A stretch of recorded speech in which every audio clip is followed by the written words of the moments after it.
What's up, everybody? Once again, it is I, James, coming to you from the Nerdy Mewzings Podcast studio. I am very excited to be joined today by our very first narrative illustrator, Mr. Connor Herbison. How you doing today, Connor? Good. How you doing? That's a pretty unique title. I like that. I don't know. It's comic book artist, illustrator. I like to say that because everything I do has a story, whether it's present or not. Yeah, it's definitely seems a little bit more accurate because we have all these different terms, but you gotta own that, man. Copyright it.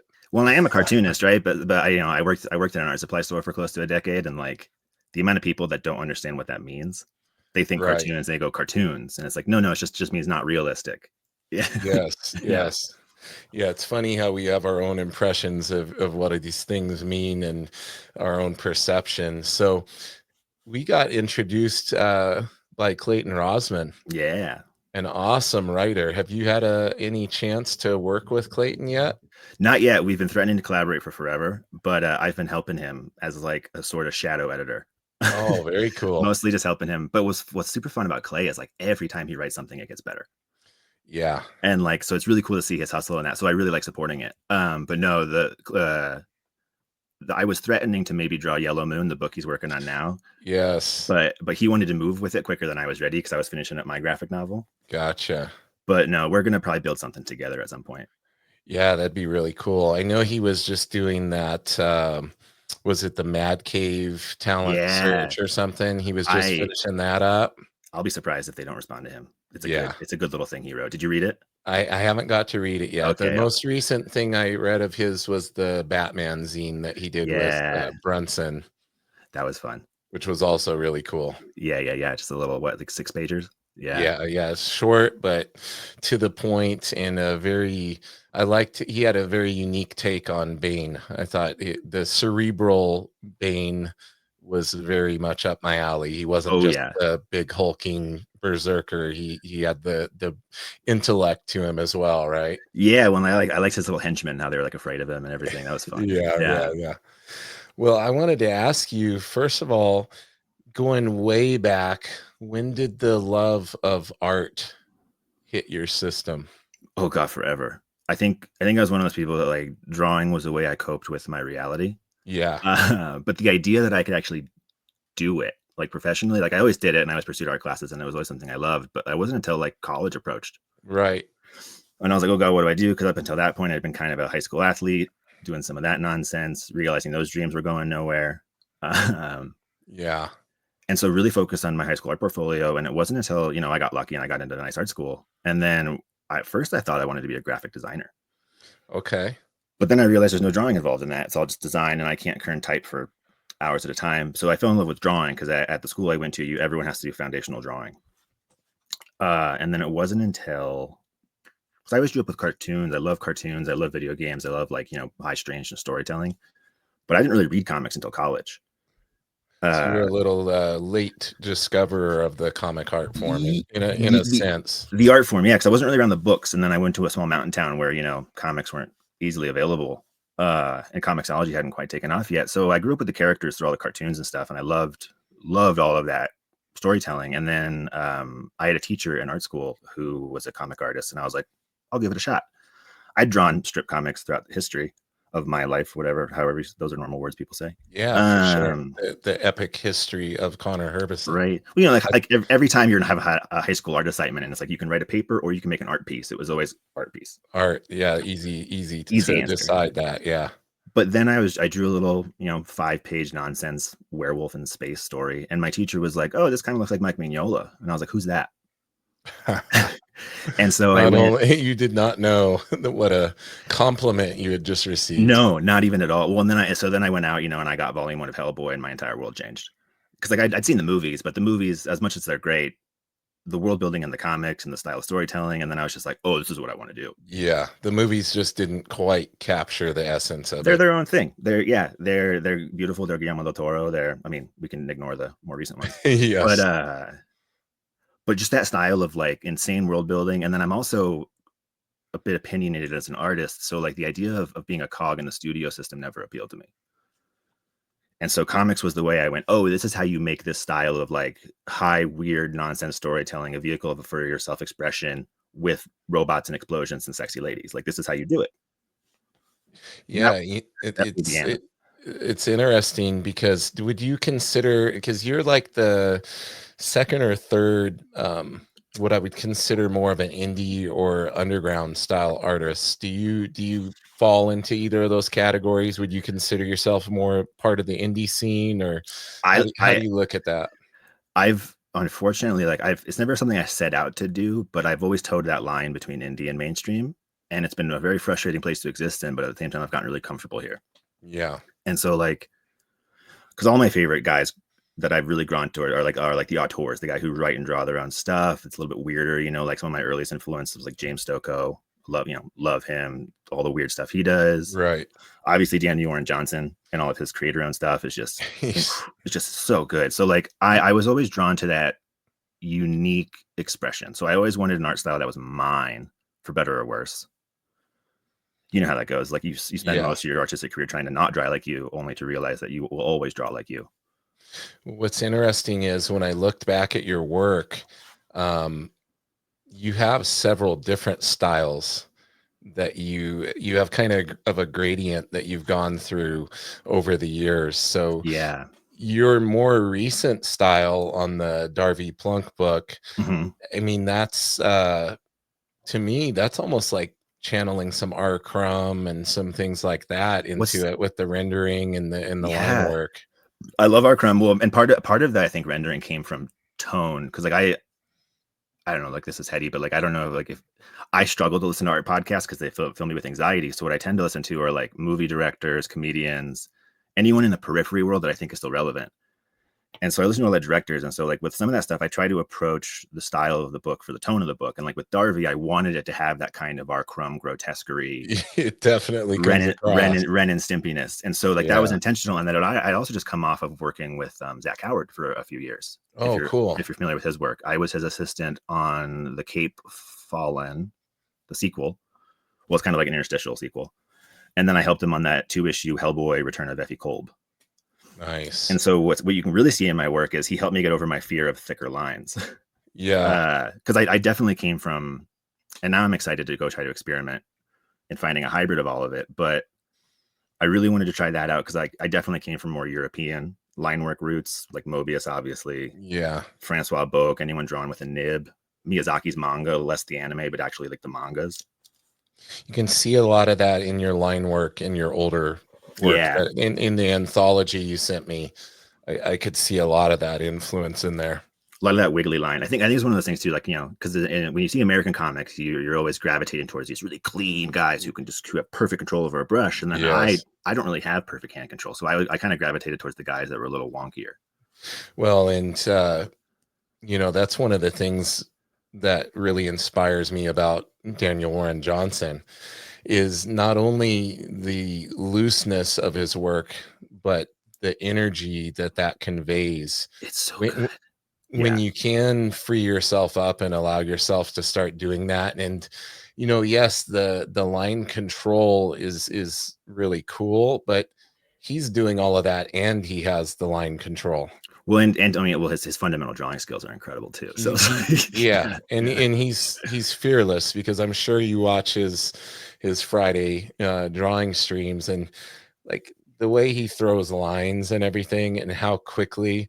Like I put on a video where he was just he hammered out like 4 commissions in like 10 minutes. It is insane. Yeah. Like beautiful and my wife was watching with me. She's like, Wow, he's fast. He's like all over the place. But what I love about him is he's very honest about it too, where it's like, like us watching him, we're obviously in awe, but like, he'll express his frustration when it's not what he wanted it to be. Or like Yeah. you'll get a sense of like the sensitive artist beneath him where he's like, this isn't what I wanted it to be. But to us, we're like, that's still gorgeous. Yeah.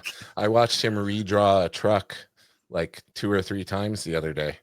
Yeah. Well, And that was it looked beautiful the first time, and he like painted over the whole thing and started over again. just wasn't right. Yeah. Yeah. But that was a huge education in comics for me was just being able to get into some artist studios and being able to see that it was hard for them, that it was this thing. It wasn't that they were just better. Well, I mean, yes, they were, but they also had like Zach was a great education in this, where like you've seen his pages. They're insanely detailed. Yes. And that's not easy. No. He just works his ass off. Yeah, that's not easy. And then also what's not easy is, when we talk about Mignola, it's what you don't put in sometimes is as important as what you put in. And it can be harder to leave stuff out. And Mignola became a master of leaving, pulling back and leaving certain things out to let your mind's eye fill in the gaps and everything. For sure. Well, and I'm such a detail slut that like, 90s Mignola is my peak Mignola, but as I've gotten older as an artist, I recognize where it's like, yeah, yes, he pulled back, but the strength of his design is still so strong. Hellboy's still readable as like 5 lines. Yeah. Because like when Hellboy and Hell first started coming out, I was like, I miss the old style. But then it was gorgeous. So you were a fan of his even back when he was like doing some of the stuff for Marvel. I wasn't at the time because I was a child. But you've seen it. Yeah. Like you can see the seeds of what he became in that work. Yes. Well, he's one of the best designers in comics, I think. Absolutely. Yeah. Just the way he uses black. Like you even see the influence in like film now. Like I'm sure you saw Nosferatu. Yeah, I haven't seen it yet, but I've seen a lot of clips. I've heard it's amazing. Watching it, I'm like, this is a Mignola comic. Like you watch it, like the way he uses black to frame, the way he does everything. Like, yeah, it's just so good. So let's rewind a little bit. Let's talk a little. No, because we could go on the Mignola tangent now, for the rest of the podcast, because we're both such big fans. But going back to your art career, what was kind of the turning point or the tipping point when you started to recognize that this could possibly be your pursuit? Because you mentioned you thought maybe graphic design, but you weren't really able to draw if you're doing graphic design as much. So well, I think the thing that I have been obsessed with my entire life is storytelling. It's the storytelling of it. It's and like one of the things that I recognized, or maybe not recognized, because I think a lot of talent is just dogged pursuit and passion and neuroses. Right. And so like I think it was one of those things where like I was obsessed with like creating these worlds and getting these worlds out of my head. Because that's like one of my favorite things I'm drawn to in comics is like I always feel like I'm a bad comic artist because I've read a lot, but I haven't read every major event. I don't keep up with the continuity. I struggle even to maintain with current books, but I know every artist's style. That's me. And you just described me too. Sometimes I feel bad that I haven't like read everything, but yeah, I've always been drawn to comics by the art and the artists on the title. And I even bonded with Ramon Perez over this recently because even he was agreeing with us where it's like he feels like a bad artist, but at the same time, like the thing we're obsessed with is the artist's hand and how they do everything. And like, whether it's on Batman or whatever, because I'm one of those, the way that I peruse my comics is I usually follow creative teams rather than characters. Same. Yeah, same here. So that was what I was always drawn to because at first I thought I wanted to be a children's book illustrator, and I was obsessed with Chris Van Allsburg, the guy who did Polar Express. Yep. Not necessarily that book in particular, but just his work, the way he did light and stuff. But then again, that whole world's a whole animal of its own. And then I don't know. And then it was like comics recognizing that like I have an innate storytelling ability. I have a love for combining genre with personal metaphor and like really fun nonsense ways. Mm-hmm. I'm kind of obsessed with it. I think that's how I understand reality is through narrative terms. Right. So I was always just drawn to storytelling, and anytime my brain just pops off. You can ask Clay, he'll send me a script, and I'm like, what about this? What about that? What about this? Hence why you are a helpful editor. Oh yeah, well, and I'm the annoying kind because like one of the things that I think if I have a strength is attention to detail, and finding those thematic themes that tend to pop out. It's much easier when you're editing someone else's script versus writing your own. But anything that tells a story, because like, you know, one day I'd love to work in video games, but that's just, oh Jesus. Oh yeah, that's a Um, crazy industry to be in. but yeah, and then following comics, and then I think because so I went to the Rhode Island School of Design, RISD. Okay. Not very, very lucky I was there. But what was fascinating is like for how many amazing comic creators that school has produced, I was kind of my year, I was the only one who wanted to draw action comics. Oh, interesting. I had some buddies who were editorial guys. Like one of my buddies, Casey Runin, was actually one of my biggest like influences for drawing comics because he was doing it, and I was like, "Oh, you can do this? Okay." But so I was kind of on my own when it came to like action, quote unquote, like dumb B movie genre nonsense. So it was a little tricky, but then I got to meet Geof Darrow at 2014 Comic Con, and that was a big changing. Oh, and actually, I have a great story. So this is kind of a segue, but just please. Certain creatives I met, their kindness was huge in maintaining my passion for this thing. Like, because you know how comics is. Jack Kirby has the famous quote, "They'll break your heart." It's so true. But you know, there were certain artists I met along the way who, and now I try to reciprocate that attitude towards younger creatives, where it's like, I remember I pulled an all-nighter before New York Comic Con, just making shitty home printed versions of my comic. I had finished at RISD and I just graduated, and I was just walking around handing it to everybody I could, and like, you know. David Mack was one of the first who was awesome to me. Like I gave him my little shitty printed out comic, and then he was just like, "Oh, book for book," and he just handed me Kabuki. Oh wow! And I was like, "This isn't a fair trade." Like what? And he was like, "Yes, it is, book for book." And so that was like one of my first like kind of tastes of what it felt being on the inside. And then I know other people have the story, but the other one, like for me, Matteo Scalera. Oh, Matteo, yeah. I will talk about him to the day I die because that man. Well, one, I was obsessed with his work. So good. Like this, and this was during Black Science, I think. It's funny you're bringing up Matteo because I'm having Eric Canetti on the podcast today. Dude. Oh, you really? Yeah. Dude, that's so cool. I met him, God, probably 10 years ago now, back when they used to come to Denver. So I have some things I want to joke around with him about Matteo because I know their relationship. Oh, it's so, but dude, Mateo's just the coolest. So I've always heard wonderful things. He was at his booth and he was doing like he had a little sign up because he was working on commissions, and he was like, no signings, doing commissions, and he had a little signings time. And so I was a little 23-year-old art student. I walk up and I was like, "Hey, dude, I don't want to bother you. I'm just a huge fan. I wanted to give you my comic." He stopped everything he was doing and he gave me a page-by-page critique. Wow. It was incredible. It was one of the coolest things I've ever experienced. And then like every time I've met him probably 3 times now over cons over the years. He's just the coolest. And he's just so positive and supportive. And like he doesn't need to be as nice as he is. It's one of those guys. Yeah. But it's the whole like never meet your heroes, but then you meet one like that and you're like, maybe that's the exception versus the norm. Mateo's like, well, and then you also like, I don't know, I think the other tricky thing to me was like also understanding like how artists operate. Because one of my other favorite stories of people being kind to me was Ben Templesmith. But it doesn't sound like he's being kind to me, but it totally so it's like I love the story because the first time I met him, I was a 23-year-old. I just graduated. I think it was at the same con actually. And I was showing him Ben my work, and I was like a big fan. Obviously, like you can see the way I draw teeth. I still steal from him. But he's looking at my work. He's like, "Oh wow, how old are you?" And I was like 23, and he was like, "Fuck you."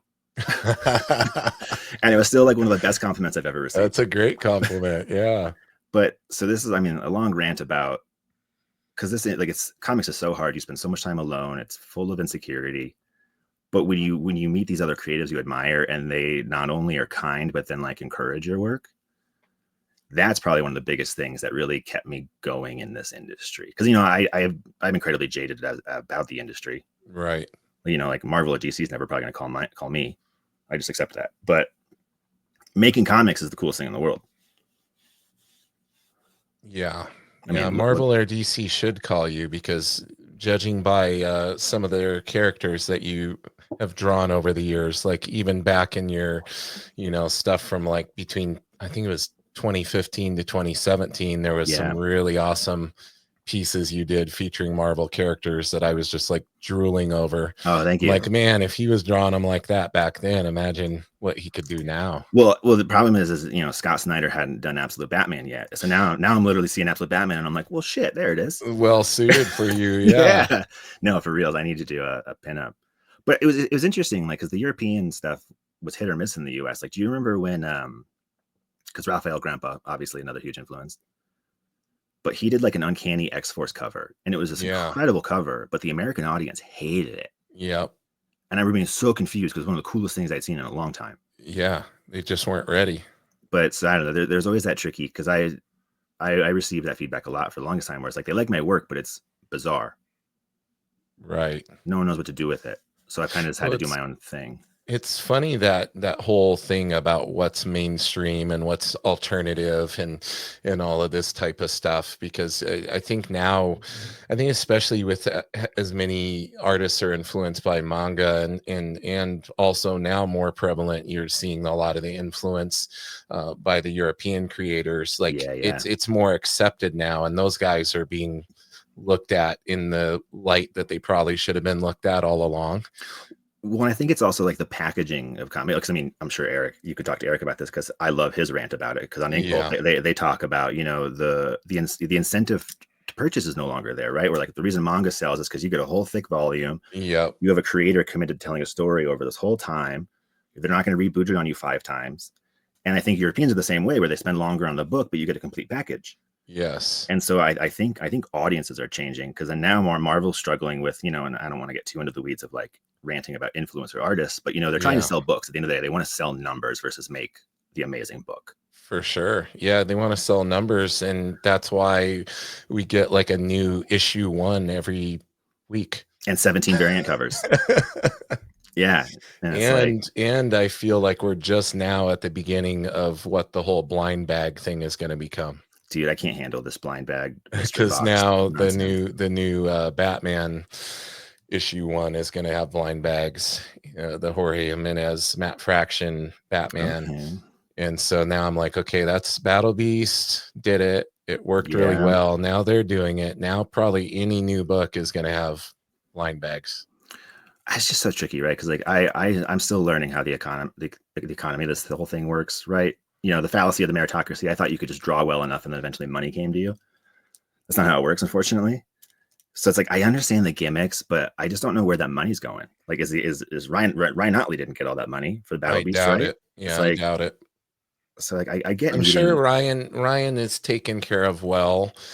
Seems like just because him and Kirkman are so close and everything. But yeah, no, it's got to be that the amount of money that was brought in on those had to be astronomical, because I know I saw like people buying hundreds of them, and that's just so crazy. Yeah.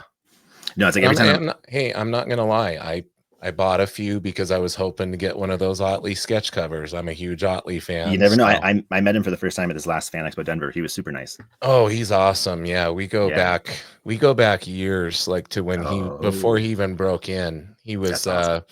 He was on a website called Digital Webbing that had an artist forum. I got some jobs through Digital Webbing. Yeah, so I met him before he broke in, and got to see that whole process, like him trying to break into when he got on Invincible. And yeah, I'm very blessed to have gotten a lot of Invincible original art. That's incredible. Prior to Invincible being popular.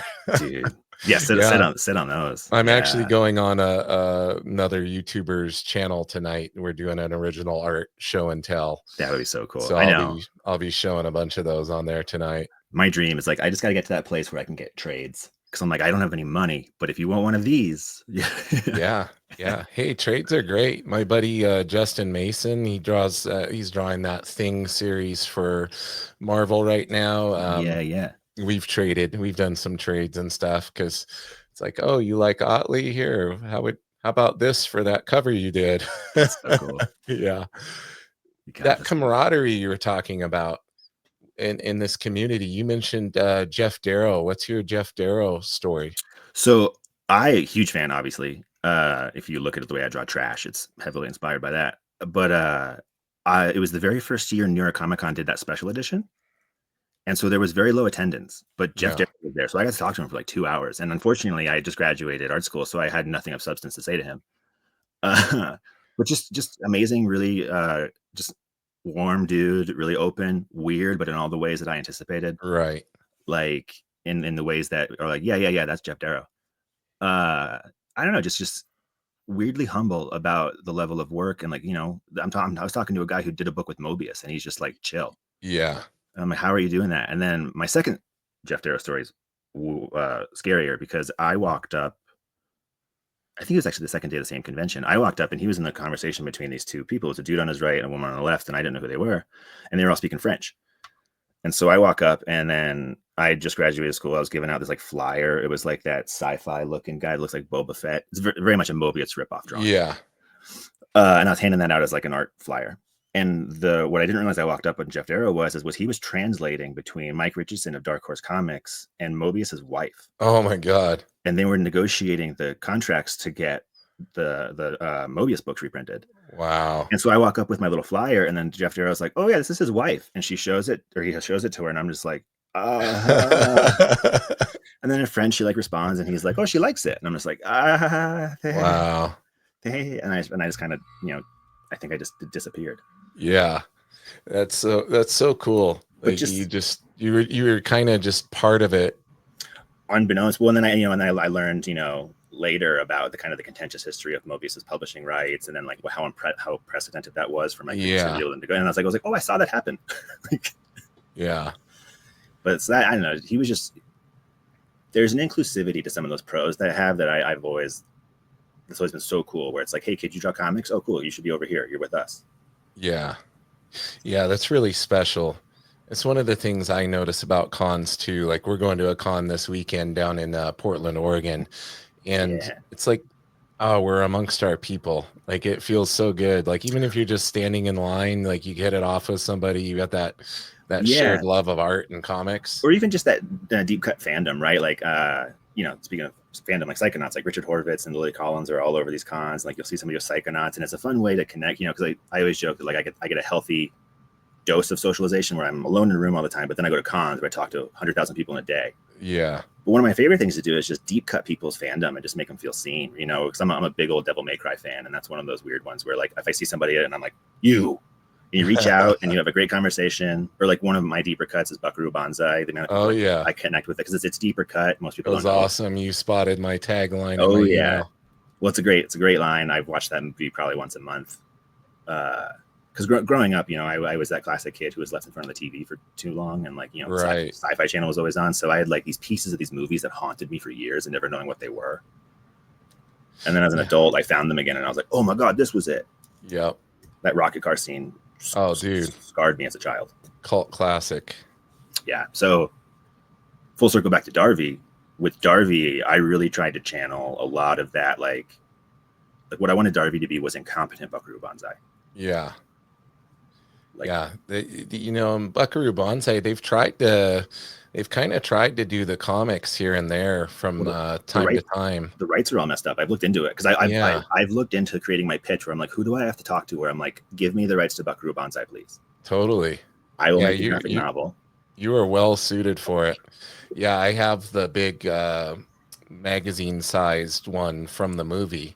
Yeah, like the old one. That's super cool. Like the ones that like never actually existed. Yeah. That's super cool. Well, and then I've ignored the book because I've heard it's terrible. I know the plot. Yeah, I haven't read any of them. I would ignore that, but like one of my most influential comics I think I ever read was Ramon Perez's Tale of Sand.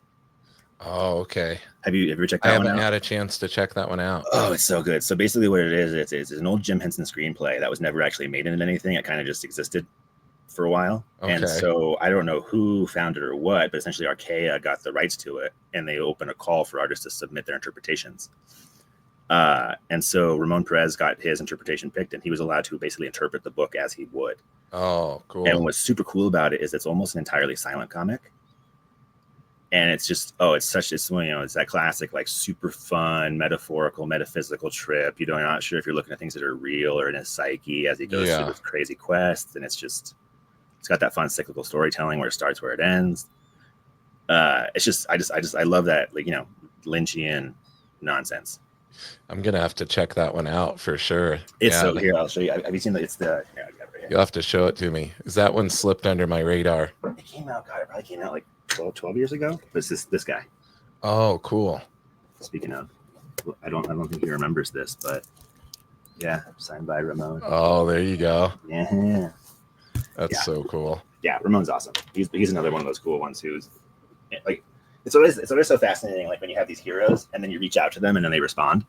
I know, and I feel like nowadays, like that connectivity and that interaction, due to for all the negatives of online and social media and all of this, like it has provided this higher level of connection. And I think the difference with what you do and what other people do is the people in that field, a lot of times those big name people will actually respond and actually give a similar experience online to what you experienced in conventions, where they're giving people advice and reposting stuff. And for sure. Well, and also I think one of the, you age more, and like you have this conception of like these dudes are established, they know what they're doing, they're just doing it. But then you meet them and you're like, oh no, you're just me, 20 years more experience. Like it never gets easier.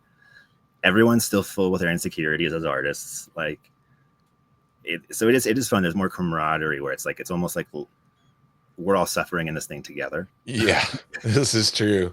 Yeah, and they're probably looking at you and recognizing themselves 20 years prior as well. For sure. Well, and I think more and more, and I definitely am feeling this. I don't know about you, but like anytime I am encountered like with a younger artist who actually wants to do the craft like themselves, they want to learn how to traditionally ink. They want to learn how, to do everything versus digitally or AI or whatever. Like they're actually obsessed with the craft. I will give them everything I have at my disposal to help them keep going. Because I'm like, what knowledge do you want? I'll share everything I've ever learned. Definitely. And I think there's a community of that where it's like, like I have, certain artists you meet when you meet them at conventions, they're in convention mode. So sometimes they're just like, yeah, whatever. But then you say that thing that clicks with them and they go, oh, you know what you're talking about. And then they just lighten up and like, so it's kind of like that a bit. But speaking of AI, that was interesting at Dragon Con. I did see that. I'm got the guy booted out of there. I'm very excited that Dragon Con, well, most cons are taking action about it, but that's one of the nice things about the community is the community policing is pretty strong. Yeah. But at the same time, I totally get it. It's like we all work really hard on the stuff that we desperately try to make by hand. It's never as good as we want it to be. How dare you just come in here with your nonsense? Yeah. Well, and I don't know like the details. Was that guy like trying to pass it off as actually like he hand created it? I'm not sure about that, but from what I don't think he was the actual quote unquote creator. Like, he was like the booth, the operator or whatever. Yeah. Because Sean Crystal posted about the actual creator, some woman who was often like Vale or something doing it. Yeah, and then the messages he was getting sent. Yeah, dude, I commented on those. I was like, dude, what are her priorities? Yeah. But that's a piece of thing that like I rant about a lot with my fellow creative buddies, because I'm confused at where the pride and I made this is going. Yeah. Like, look at what I can do. I did this myself. Like, I mean, maybe that's like a narcissistic like dream to have, but it's like, I don't know where that pride's going. Yeah. We're also like how do people not have the insecurity of like, I can't back this up? Right. I don't know.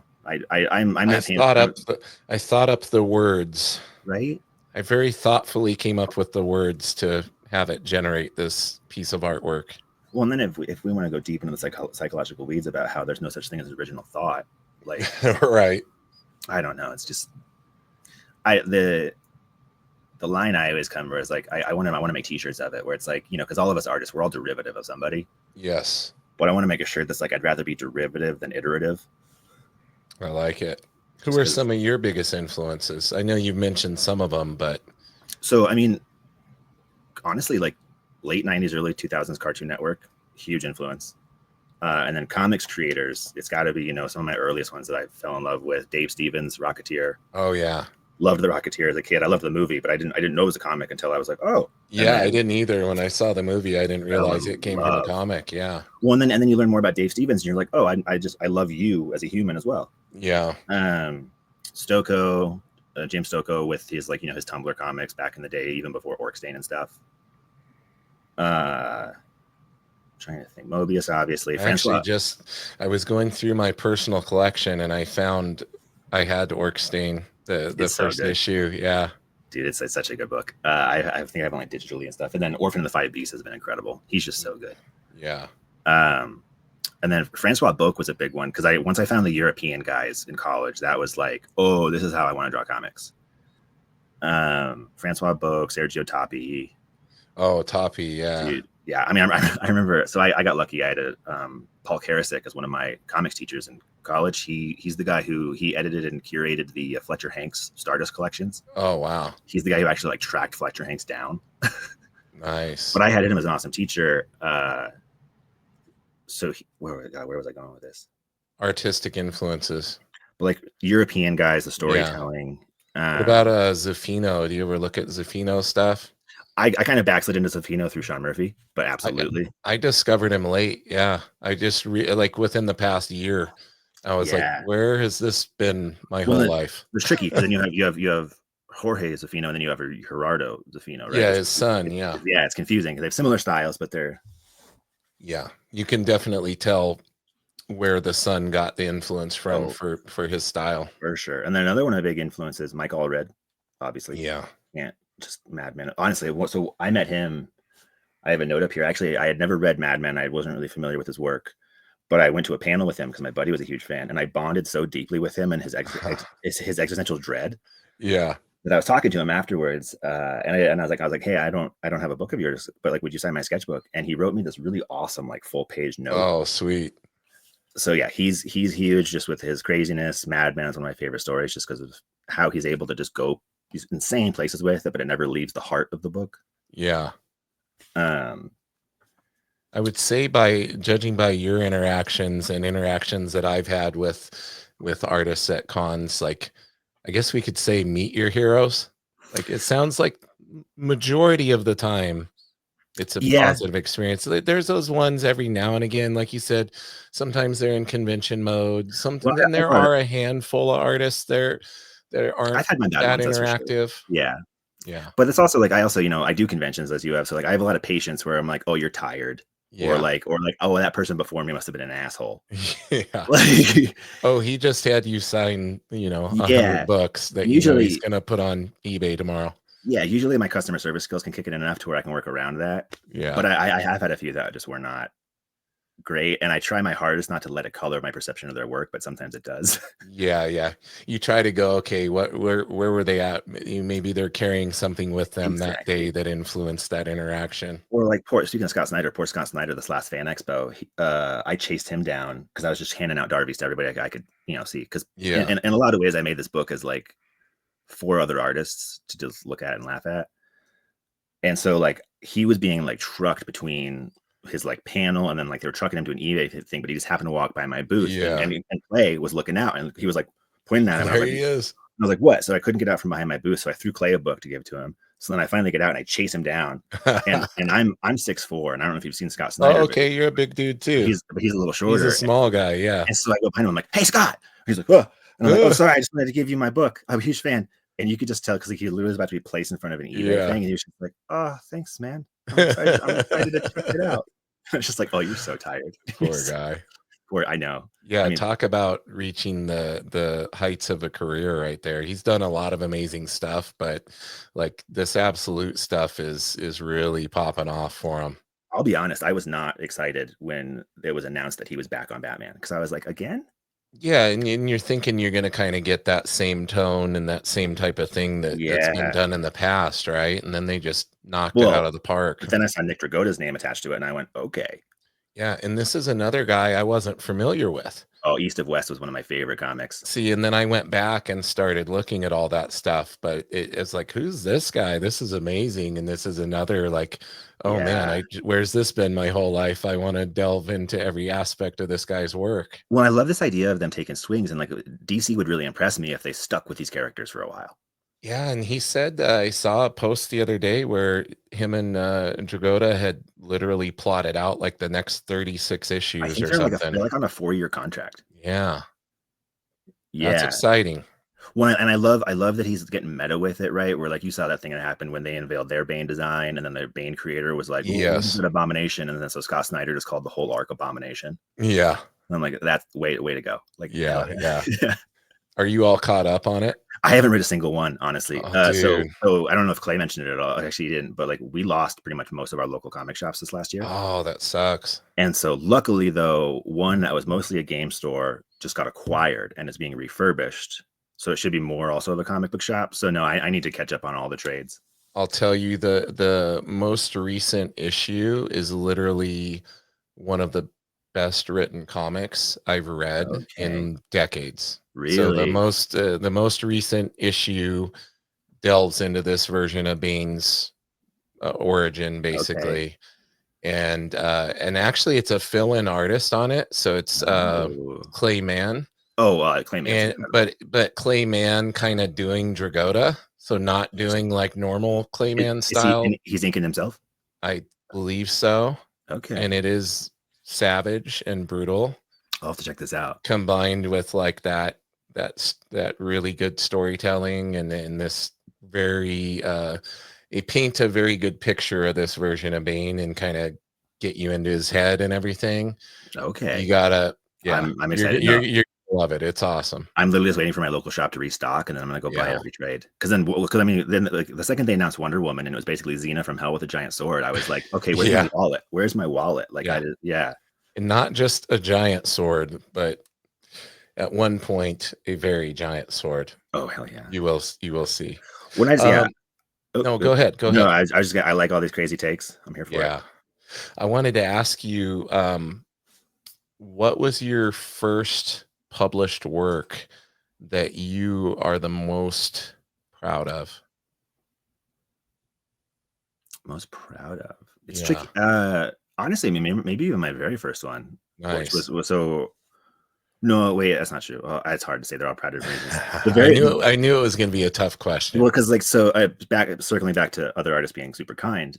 My very first thing that was ever published was I did fan art for the book Spread, Okay. the Kyle Strom and Justin Jordan book. That was basically like The Thing meets Mad Max in the winter. Yeah. And so I did fan art because it's very much the thing, and I did a fun fan art of the main character, whose name is No, next to McCready from The Thing, and McCready's being like, whatever you do, don't let them make a prequel. And they loved it, and like I tweeted it at him, and Kyle Strom was like, oh hey, send us a high res of this, and we'll put it in the next issue. Awesome. And so that was one of the coolest. Like I'm really proud of that, just because that was one of those gateway drugs of like, oh, my stuff can get in these books. Yeah. But probably so I met Jeff Lemire at we used to have a really cool show here called Dink. It was Denver Independent Comic Con. It's now gone, but it's kind of transitioned into a thing called Decaf. But Jeff Lemire was there one year, and you know how it goes. Like, you're a fan of somebody's writing, but you don't know what they look like. Why would I know what Jeff Lemire looked like? Yeah. And so I'm at my booth. I knew he was there, but he was there with Matt Kent, and I had been kind of too afraid to go over and talk to them yet. But so there's a guy going through my pages, and I'm like, oh hey, like how's it going? And he's like, oh cool, like hey, he's really cool, like blah blah blah blah blah. And I was like, oh hey, do you draw comics too? And he's like, oh no, I'm a writer. And I was like, oh yeah, like what kind of stuff? He's like, oh, I'm Jeff Lemire. And I was like, oh! It's just like when I was like, oh my god, just faint. Basically. Well, at that point, I'd been selling. I had some original pages for $40, and so this is one of my favorite stories. Is that like Jeff Lemire bought one of those pages from me. Nice. And then after he bought it, told me it was too cheap. Yeah.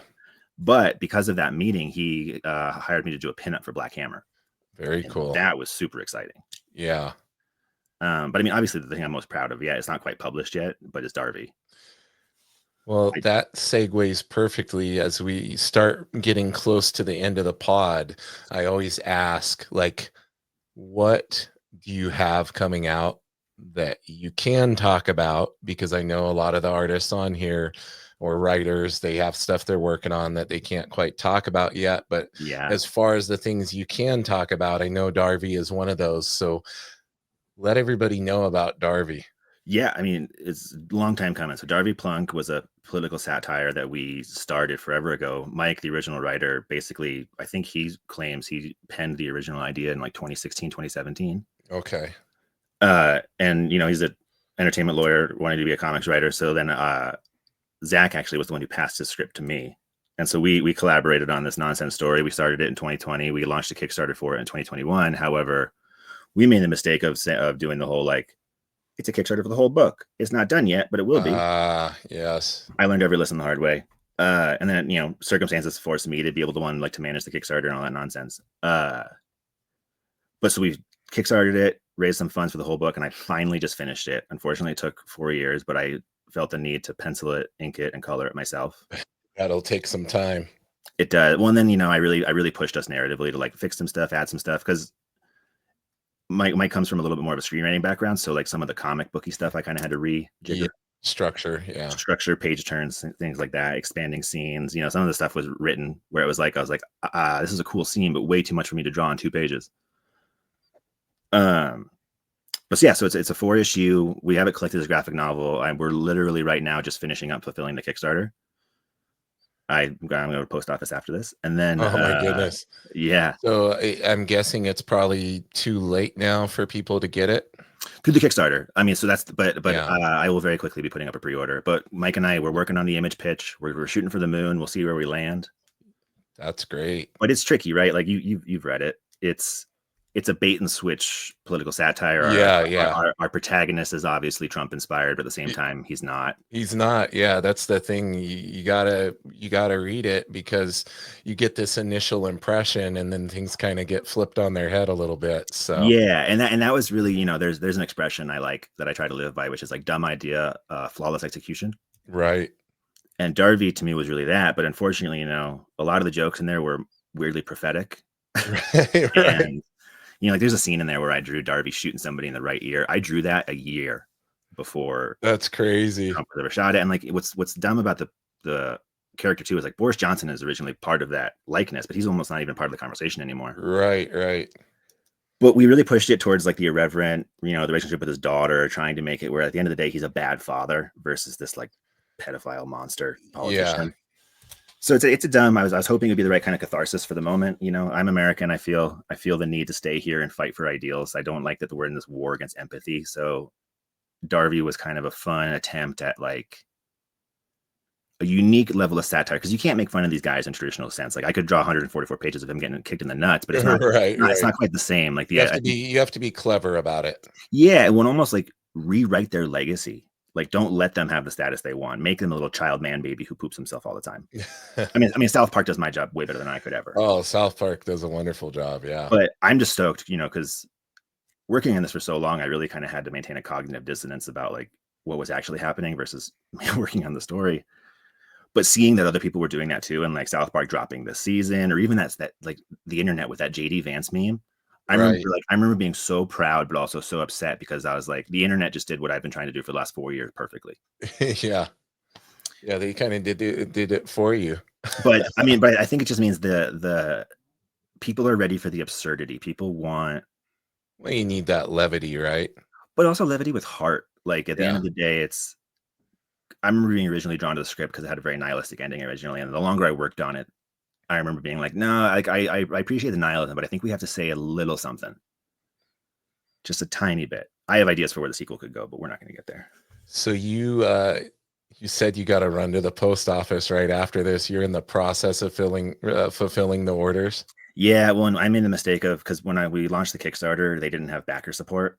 Oh, okay. So we partnered with BackerKit, but then since Kickstarter's added it, but I still partnered with BackerKit and all that. It was too late in the game to have them do the fulfillment and everything. Well, yeah. So then I'm just, you know, it's getting those stragglers who haven't done their surveys. Yeah.